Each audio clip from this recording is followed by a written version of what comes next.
Just wanted to show you guys some of the progress on the pit bike motor and a bicycle frame. Got the exhaust all done, got the tip fixed, got the muffler all fixed, got it mounted, got it welded, got new foot peg mounts made, and it welded on this side.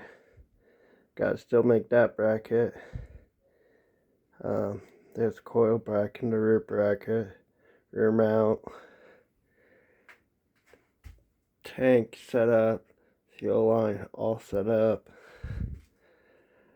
Gotta get the pit bike front caliper bracket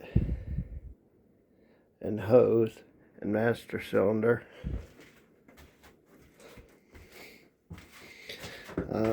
There's the other side.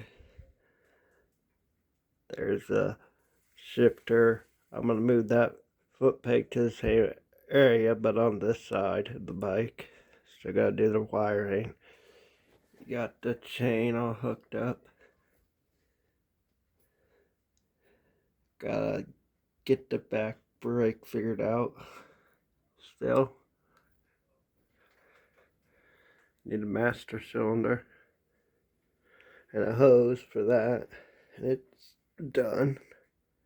Just thought I would show you guys.